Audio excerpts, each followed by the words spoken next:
తేగల season వచ్చింది. ఇష్టమే కదా అందరికీ.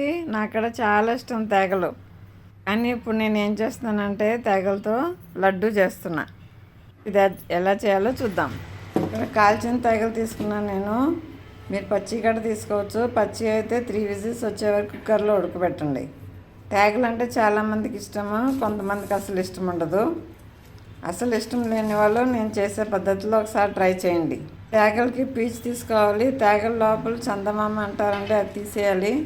ఒక తీగ లాంటిది ఉంటుంది రూట్, అది తీసేయాలి. ఇప్పుడు దీన్ని చందమామ అని ఎందుకంటారో తెలియదు నాకు. మీకు తెలిస్తే కామెంట్ సెక్షన్లో కామెంట్ చేయండి. ఇదిగోండి లోపల నుంచి ఒక తీగ లాంటిది వస్తుంది బయటికి, దాన్ని చందమామ అంటారు. మేము మొన్న ఊరికి వెళ్ళామంటే అక్కడ నుంచి తెచ్చుకున్నాము తేగలు. ఇక్కడ దొరుకుతున్నాయి తేగలు, కానీ అంత ఫ్రెష్గా ఉండవు. అక్కడైతే బాగా ఫ్రెష్గా ఉంటుంది, అందుకని అక్కడి నుంచి తెచ్చుకున్నాం. ఇప్పుడు దీనికి పీచు ఉంటుందండి, పీచు తీసేయాలి.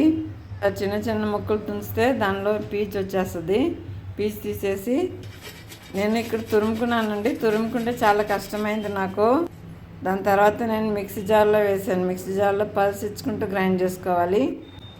ఇక్కడ బెల్లం కూడా గ్రేట్ చేసుకోవాలి. బెల్లం నేను 1/2 కప్ తీసుకున్నాను. తేగలతో కర్రీ కూడా చేసుకుంటారండి, అది కూడా ఒకసారి చూపిస్తాను నేను. ఇప్పుడు తురుముకున్న బెల్లంని మిక్సీ జార్లో వేసుకోవాలి. దానిలోనే ఒక ఇలైచి కూడా వేసాను నేను. ఇలైచి వేస్తే మంచి ఫ్లేవర్ వస్తుంది. ఇవి వింటర్ సీజన్లో దొరుకుతాయి. ఏ సీజన్లో దొరికి ఆ సీజన్లో తినాలండి మనం. చాలా ఫైబర్ ఉంటుంది, చాలా రిచ్ ఇన్ ఫైబర్. కాన్స్టిపేషన్ ఉండే వాళ్ళు కంపల్సరీ తినాలి ఇది. ఇప్పుడు బెల్లంతో పాటు తేగల పొడి కూడా వేసుకున్నాను. బెల్లం మొక్కితే గ్రైండ్ అవ్వదు కదా, దానిలోనే 1 టేబుల్ స్పూన్ పుట్నాల పొడి వేసాను. మీరు పుట్నాలు కూడా వేసుకోవచ్చు. ఇప్పుడు ఇది మొత్తం గ్రైండ్ చేసుకోవాలండి. ఇదిగోండి ఇలా గ్రైండ్ చేసుకోవాలి. గ్రైండ్ చేసుకున్నది మిగతా పొడిలో కలుపుకోవాలి.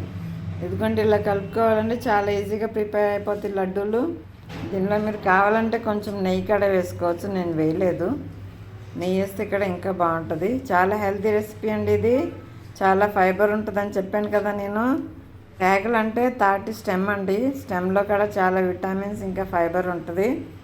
తినని వాళ్ళు ఇలా లడ్డూలు చేసుకుని తినండి. నచ్చిందా మీకు? నచ్చితే లైక్ చేయండి, షేర్ చేయండి, ఇంకా కామెంట్ చేయండి. చూడండి ఎంత బాగా వచ్చినాయి లడ్డూలు. స్మూత్గా ఉంటాయి, చాలా టేస్టీగా ఉంటాయి. మీరు కూడా ట్రై చేయండి ఒకసారి.